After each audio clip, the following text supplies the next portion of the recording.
Everyone, good morning. कैसे हैं आप सब? आई होप आप सब बढ़िया होंगे और मैं भी ठीक हूँ। तो यहाँ पर चल रही है साफ़ सफाई, क्योंकि दिवाली की साफ़ सफाई धीरे धीरे ही मतलब पूरी होगी। तो सबसे पहले मैं आपको बता दूं कि आज मेरे वीडियो पर 100 कमेंट्स यानी कि 100 कमेंट हो चुके हैं अनुपमा पाक कला के। तो जो भी मेरे वीडियो पे कमेंट करेगा और जो भी मुझे मतलब दिखाई देगा 100 कमेंट्स, मैं उसका नाम लिया करूँगी ऐसे ही। तो यहाँ पर देखिए मेरी साफ़ सफाई चालू होगी, क्योंकि धीरे धीरे ही साफ़ सफाई पूरी होगी दिवाली तक। दिवाली से पहले पहले, क्योंकि किचन भले ही छोटी हो या बड़ी हो, एक दिन में तो मैं मुश्किल है कि साफ़ कर पाऊँ, क्योंकि बहुत सा सामान होता है हम सभी के घरों में। तो धीरे धीरे ही सफाई देखिए चालू होगी मेरी, और मतलब शुरू भी हो गई है सफाई। ऐसा नहीं है कि शुरू नहीं हुई है, शुरू करके हो गया है मुझे 1 हफ्ता। धीरे धीरे एक एक कोने को मतलब साफ़ कर रही हूँ, एक एक जगह को। घर का कोई भी कोना हो जिसे मैं टारगेट करती हूँ हर दिन थोड़ा थोड़ा मतलब सफाई करती हूँ। कभी दिखाती हूँ कभी नहीं, ऐसा नहीं है कि मतलब हर समय आपको दिखाऊँ, क्योंकि आप लोग भी बोर हो जाओ क्या पता। तो इसलिए मैं थोड़ा थोड़ा करके दिखाती हूँ कि मैं आज कुछ कुछ चीज़ों को साफ़ करती हूँ। तो मुझे लगता है कि ये दिखाना चाहिए, क्योंकि हमें भी इससे मोटिवेशन मिलता है, हम भी मोटिवेट होते हैं। किसी का अगर, मैं तो देखो ज़रूर होती हूँ, किसी का भी मतलब घर में कोई भी अगर साफ़ सफाई कर रहा है और इस तरह की मतलब हमें वीडियो देखने को मिलती है, तो मुझे भी लगता है कि चलो मैं भी ऐसा कर लूँ। क्योंकि जब मैं मतलब वीडियो नहीं बनाती थी ना, तो ऐसे ही वीडियो ज़्यादातर देखती थी, घर गृहस्थी से जुड़े हुए और सिलाई से जुड़े हुए, कि मुझे बहुत मोटिवेशन मिलता था। और मैं क्या करती थी, उस वीडियो को देख के या तो तभी थोड़ा बहुत कुछ ना कुछ साफ़ सफाई कर लिया करती थी, या मतलब सिलाई का कुछ काम कर लिया करती थी, या फिर अगले दिन मैं करती ज़रूर थी, क्योंकि मुझे इससे बहुत मोटिवेशन मिलता है। ऐसा है कि मतलब देख कर छोड़ दो तो 2-4 दिन में मोटिवेशन ख़त्म भी हो जाता है। लेकिन मैं क्या करती हूँ कि अगले दिन स्टार्ट करती थी, या फिर उसी दिन छोटा मोटा कुछ स्टार्ट करती थी। खाना वगैरह भी देखिए, कभी आज अगर अच्छा सा मतलब मुझे वीडियो दिख गया और मुझे मतलब मन किया तो मैं बना भी लेती थी, ऐसा करती थी। लेकिन अब मैं चलो वीडियो बनाती हूँ, तो हो सकता है किसी और को मेरा मैं जो काम करती हूँ साफ़ सफाई का, या घर में खाना बनाने का, या सिलाई करने का, तो वो देख के कोई और मोटिवेट होता है तो मुझे बहुत खुशी होगी। और मतलब अगर कोई भी मेरे वीडियो को देखकर मोटिवेशन जिसको भी मिले ना, उससे मतलब अच्छा तो लगता है ना, कि अगर हमें कोई देख के कोई गुड फील कर रहा है तो अच्छा लगता है ऐसे। तो यहाँ पर देखिए मेरी साफ़ सफाई चालू है। अब जो ये है ना, लास्ट मतलब बचा था मेरी किचन का, मैंने थोड़ा थोड़ा करके मतलब किचन को थोड़ा 1-2 दिन में मतलब करती गई थी साफ़ सफाई इसकी। तो यही थोड़ा सा बचा था, क्योंकि ये सरकारी किचन है, मॉड्यूलर किचन है नहीं हमारी, तो कुछ ना कुछ इसी तरह से हमें साफ़ सफाई करनी पड़ती है। तो यहाँ पर देखिए इस जगह में भी कितना सारा सामान हमारा रखा हुआ है। और ऊपर आप देख रहे होंगे कि मेरे कुकर भी चढ़ा है, एक टोप भी चढ़ा है जिसमें चावल बन रहे हैं स्टोव में, और ऊपर कुकर में रख दिए दाल बॉयल होने के लिए। जब तक दाल बॉयल होगी, और इसी बीच में मतलब बंद भी कर दिया था मैंने कुकर, दाल बॉयल हो चुकी थी। तो सफाई मेरी चालू है। सफाई करके मैं घर की मतलब चारों तरफ हो गई है मेरे घर की सफाई। सिर्फ ये किचन को छोड़ दिया था मैंने झाड़ू पोछा के लिए, क्योंकि मुझे यहाँ से ये सारे चीज़ों को निकाल कर फिर अंदर से भी झाड़ू लगानी पड़ेगी। क्योंकि इस टाइम देखिए बारिश के टाइम पर क्या होता है कि मकड़ी बहुत जाले बनाती हैं। तो अगर आप धीरे धीरे करके हफ्ते में या 10 दिन में 15 दिन में अगर कोई चीज़ें मतलब साफ़ करते रहें ना, तो इतना ख़राब नहीं लगता है। तो यहाँ पर मेरी यही कोशिश रहती है कि हफ्ता 10 दिन में मैं थोड़ा थोड़ा ये जो छोटे मोटे डब्बे हैं ना, उनको निकाल के सफाई कर दिया करूँ। तो वो मैं करती रहती हूँ। लेकिन आज जो डीप क्लीनिंग मुझे करनी है इस एरिया की, तो मैं आज कर रही हूँ। और ऊपर रख दिए हैं दाल चावल बनने, और नहा के आऊँगी तभी मैं दाल में तड़का मारूँगी। यहाँ पर सारे मतलब डब्बों को निकाल के अच्छे से मैंने पोंछ लिया है। और जो ये क्लीनर मैंने बनाया है ना, तो वो भी मैं एक दिन आपके साथ शेयर करूँगी कि मैंने ये क्लीनर कैसे बनाया है। तो यहाँ पर देखिए मेरे सारे डब्बों को निकाल लिया है मैंने, और अच्छे से झाड़ू मार के सभी को पोंछ दिया है मैंने, और डब्बों को भी अच्छे से पोंछ दिया है। जो भी डब्बे मुझे खाली होते हैं ना धीरे धीरे करके, तो उनको मैं रख देती हूँ सिंक एरिया में, जिससे कि मैं उनको धो के रख दूँ और वो अच्छे से सूख जाएं। फिर मैं उनमें कोई भी सामान अपना चीज़ें हैं ना किचन से जुड़ी हुई या कुछ भी कैसा भी मुझे रखना हो, तो वो डब्बों को अच्छे से सुखा लेती हूँ मैं। तो फिर मैं उसको फिल कर देती हूँ। तो यहाँ पर देखिए सभी को मैंने अच्छे से पोंछ के और इस एरिया को अच्छे से झाड़ू मार के और क्लीनर की हेल्प से मैंने पोंछ दिया है और सभी डब्बों को भी पोंछ के अच्छे से रख दिया है। जो लाइनिंग थी ना वो अंदर सेफ रहती है, ऊपर से पेपर बिछा देती हूँ, तो उसको भी मैंने पोंछ के यहाँ पर बिछा दिया था और ऊपर से न्यूज़पेपर बिछा दिए थे ताकि वो लाइनिंग गंदी ना हो। यहाँ पर मैंने सारी मतलब चीज़ों की साफ़ सफाई कर दी है और अब बस मुझे यहाँ पर झाड़ू और पोछा रह गया है लगाने के लिए, वो मैं यहाँ पर लगा दे रही हूँ क्योंकि इसी एरिया की मतलब ये किचन ही छोड़ दी थी मैंने और बाकी का सारा घर का काम हो चुका है। तो यहाँ पर देखिए सभी को मैं अच्छे से पोंछ के झाड़ू मार दिए मैंने और फिर यहाँ पर पोछा भी लगा दूँगी और फिर उसके बाद जाऊँगी मैं नहाने के लिए। तो जो चीज़ आपने सोची हो अगर वो पूरी हो जाए ना, तो चाहे घर का काम हो या फिर जीवन में कोई भी मतलब चाही गई चीज़ हो तो वो पूरी हो जाए ना, तो कितना अच्छा लगता है ना। ऐसे ये है कि हम गृहिणियों का भी यही है कि घर का कोई भी काम कर लेते हैं तो हमें बड़ी तसल्ली सी मिलती है ना, बहुत अच्छा लगता है कि हमने ये टारगेट पूरा कर लिया है। तो यहाँ पर देखिए मैं आ गई थी नहा के, उसके बाद मैंने ये जो दाल बॉयल थी ना उसको भी मैं तड़का मार दूँगी। यहाँ पर तूर दाल को मैंने रख दिया था बॉयल होने के लिए क्योंकि बच्चे अच्छे से खा लेते हैं और कोई जो मसूर की भी दाल मेरे बच्चे अच्छे से खा लेते हैं, लेकिन जो मूंग की दाल होती है ना तो उसको खाने में आनाकानी करते हैं। लेकिन मैं तरह तरह की मतलब दालों को बदल के बनाती रहती हूँ, कभी मिक्स बना देती हूँ, कभी अखा मतलब खाली बना लेती हूँ वही। तो यहाँ पर देखिए तूर और मसूर दोनों को मिक्स करके मैंने ये दाल बॉईल करने रख दी थी। इसी में डाल दिया था मैंने एक कटा हुआ टमाटर डाल दिया था और 2 हरी मिर्च काट के डाल दी थी। नमक और हल्दी मिक्स करके इसको बॉईल करने रख दिया था मैंने।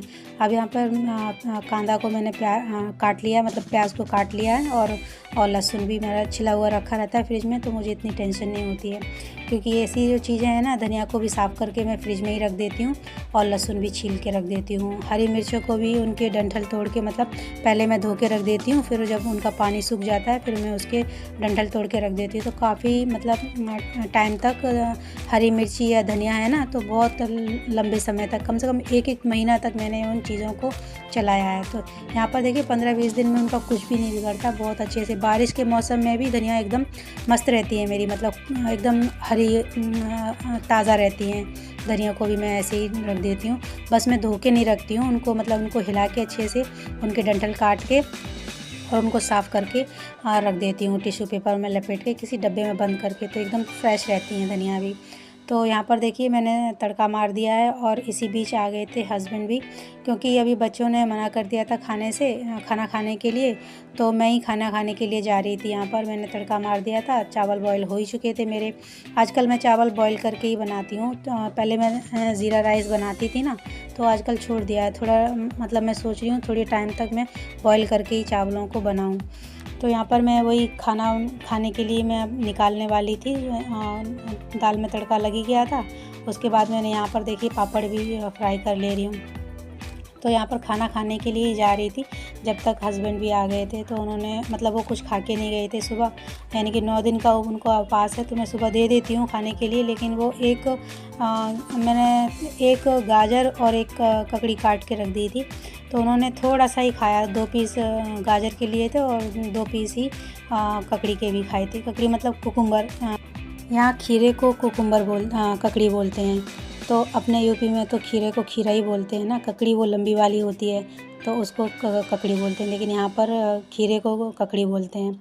तो यहाँ पर देखिए तड़का लगा रही थी मैं बीच में ही साइड, मतलब जब तक लहसुन कांदा अच्छे से भुना तब तक मैंने ये पापड़ भी फ्राई कर लिए थे और इनको रख दूँगी मैं पेपर में लपेट के अच्छे से, एक पॉलीथीन में बंद करके रख दूँगी जिससे कि ये सॉफ्ट ना पड़े, नहीं तो थोड़ी देर में ये सौगी से हो जाते हैं क्योंकि बारिश का टाइम है।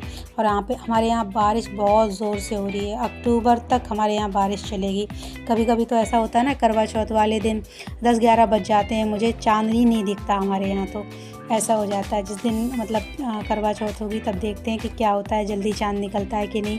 वैसे 9 बजे से पहले नहीं निकलता है, लेकिन पिछले साल तो बारिश की वजह से चाँद दिखाई नहीं। तो मैंने अपनी बहन को फ़ोन किया था दिल्ली, तब उसने मुझे वीडियो क्या मतलब जो वीडियो कॉलिंग थी ना उस पर मुझे क्या चाँद को दिखाया था। तब मैंने जाके 11:30 बजे पूजा की। पिछली साल की बात है, अब इस साल क्या होगा पता नहीं, देखते हैं क्या होता है।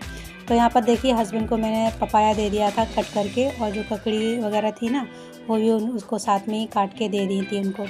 तो यहाँ पर देखिए जो मैंने अपने लिए थाली लगा दी है। तो ये था मेरा ये आज का लंच, यानी कि दाल चावल थे, सादा ही खाना था हमारा। आज मैंने कुछ सब्ज़ी वगैरह नहीं बनाई थी, सुबह भी मैंने नहीं बनाई थी। सुबह बस मतलब बच्चों के लिए मूंग दाल के चीले बना दिए थे और वही मैंने खाए थे। यहाँ पर मेरे मतलब था, मैंने खाना खा लिया था। और यहाँ पर कुछ मूंगफलियाँ लेके आए थे मेरे हस्बैंड, तो मैंने उनको भी धो के रख दिया है बॉईल करने के लिए। बहुत ज़्यादा गंदी थी, मतलब यहाँ पर काली मिट्टी में मतलब खेती होती है ना महाराष्ट्र में, लाल मिट्टी और काली मिट्टी यही ज़्यादातर मतलब आलूओं में और ये मूंगफलियों में निकलती है, तो बहुत ज़्यादा गंदी थी। उनको भी मैंने धो के अच्छे से चढ़ा दिया है गैस पे, जब तक ये थोड़ी बॉईल होंगी। और मतलब इनको नमक डाल के बॉईल करो ना तो बहुत अच्छी लगती हैं, लेकिन ये हस्बैंड मेरे अभी खाएंगे नहीं ना नमक, तो ऐसे ही सादा मैं बॉईल करके दे देती हूँ।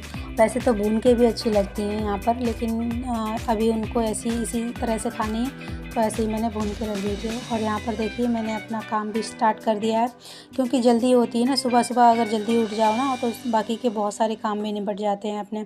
तो सारा काम मेरा ख़त्म हो गया था, खाना भी मैंने खा लिया था। यहाँ पर मुझे एक ब्लाउज़ सिलना था, तो कि मतलब मैंने दिखाया नहीं है ब्लाउज़ सिलते हुए, थोड़ा सा ही मतलब यहाँ पर क्लिप ली थी, छोटी छोटी 1-2 क्लिप ले ली थी मैंने। तो त्योहारों का सीज़न है और बैक टू बैक मतलब फेस्टिवल पड़ रहे हैं, एक के बाद एक, एक के बाद एक।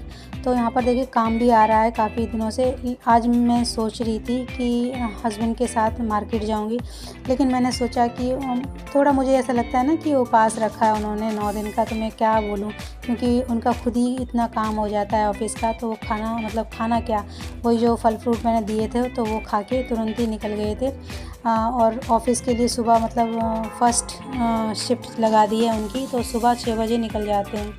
तो फिर आए थे 12 बजे या 1 बजे तक आ जाते हैं। आज थोड़ा जल्दी आए थे, क्योंकि हमारे यहाँ पे भी उनकी एक ब्रांच है, तो वहाँ पे भी उनको जाना था। तो फटाफट वो ककड़ी खीरा का मतलब खा के और चले गए। और उसके बाद मैंने भी खाना उनके साथ में ही मतलब खा लिया था खाना, और फिर यहाँ पे मैं सिलाई करने बैठ गई थी। तो यही मैं कह रही थी कि सीज़न का टाइम है, बहुत ज़्यादा काम आता है। तो मुझे लेनी थी फॉल बीडिंग की मशीन, यानी कि जो फॉल पीको करते हैं ना, वो मेरे पास मशीन नहीं है। क्योंकि काम आ रहा है तो लोग पूछते हैं ना कि आप भी करोगे क्या, फॉल बीडिंग करते हो क्या, तो मैंने उनको फिर मना करना पड़ा मुझे। तो इसीलिए मैं सोच रही हूँ कि फॉल बीडिंग की मशीन ले लूँ, क्योंकि ज़्यादातर लोगों को क्या होता है कि एक ही जगह उनका काम चल जाए ना, बन जाए, तो उन्हें बहुत अच्छा लगता है, इधर उधर भटकना ना पड़े उन्हें। इसलिए मैं सोच रही हूँ कि अगर वो लोग आते हैं साड़ी लेके, तो उसमें से ब्लाउज़ तो मैं ले लेती हूँ, कट कर लेती हूँ, और फिर वो साड़ी को लेके दूसरी जगह डालने जाते हैं फॉल बीडिंग के लिए। तो मैं सोच रही थी कि फॉल बीडिंग की एक मशीन भी ले लूँ मैं, तो उनको क्या, मुझे भी थोड़ा वो काम मिल जाएगा थोड़ा एक्स्ट्रा, और उनको भी इधर उधर जाना ना पड़े जो भी मेरे पास कस्टमर आए। तो मैं सोच रही थी कि नवरात्रि में ही लूँ, लेकिन मैंने फिर एक मन में आया कि मतलब हस्बैंड तो व्रत रखा उन्होंने, तो मैं उनको कहाँ लेके भटकूँगी इधर उधर। ऑनलाइन भी मैंने चेक किया है, देखती हूँ कौन सी मशीन लेती हूँ, ऑनलाइन लेती हूँ या ऑफ़लाइन। जब भी लूँगी तब मैं आपको बताऊँगी। तो यहाँ पर देखिए मैंने ब्लाउज़ मतलब सिल लिया है ये, क्योंकि आधा ब्लाउज़ मैंने रात को कल ही सिल लिया था, आधा मैंने ये मतलब मुझे फ़िटिंग करनी थी इसकी। बस इतना ही था मुझे कि मैं फ़िटिंग करूँ और इसकी जो तुरपाई थी ना वो करूँगी। तो बस इतना ही था आज का मेरा वीडियो। अगर वीडियो अच्छा लगता है आप लोगों को तो प्लीज़ कमेंट करके मुझे ज़रूर बताइएगा कि वीडियो कैसा लगता है। और मेरे चैनल पर जो 100 मतलब उनका कमेंट जो हो गए हैं, वो एक बार मैं फिर से बताती हूँ। उनके चैनल का नाम अनुपमा पाक कला है, उनके चैनल का नाम। उनके चैनल पर जाइए, उन्हें सब्सक्राइब करिए और वो भी आपको सब्सक्राइब करेंगी। तो इस तरह से हम सबका मतलब जो एक बढ़ता है ना सपोर्ट, कि एक दूसरे को जब सपोर्ट करेंगे तो आगे बढ़ेंगे। ठीक है, तो एक दूसरे को मतलब सपोर्ट करिए और आगे बढ़िए, यही मेरा आज का कहना है। और जो लोग भी मेरे चैनल पर नए आए हों, उनसे भी मेरी रिक्वेस्ट है कि चैनल को सब्सक्राइब नहीं किया है तो चैनल को सब्सक्राइब कर लें। अगर वीडियो मतलब आपको अच्छा लगता है तो कमेंट भी किया करें प्लीज़, कि वीडियो अच्छा लगा है। अगर आपको वीडियो नहीं भी अच्छा लगता है तो किस वजह से नहीं अच्छा लगता है वो भी बोला करें। तो वो जो जहाँ पर मिस्टेक होगी मैं वहाँ पर वो मिस्टेक को सुधारने की कोशिश करूँगी। अगर आपके पास फॉल बीटिंग की मशीन है, फॉल पिको की मशीन है, तो मुझे प्लीज़ बताइए कि कौन सी है आपकी वाली मशीन, आपकी मशीन का नाम क्या है, तो मैं भी उसी तरह की एक मशीन ले लूँ, क्योंकि रोज़ रोज़ तो ऐसी चीज़ें बदली नहीं जाती हैं ना। तो इसीलिए मैं आपसे पूछ रही हूँ, सजेशन ले रही हूँ कि आपके पास अगर कोई अच्छी वाली मशीन है तो मुझे भी बता दीजिए। तो ये था मेरा छोटा सा व्लॉग। मैं मिलती हूँ अपने अगले वीडियो में, तब तक के लिए टेक केयर, बाय।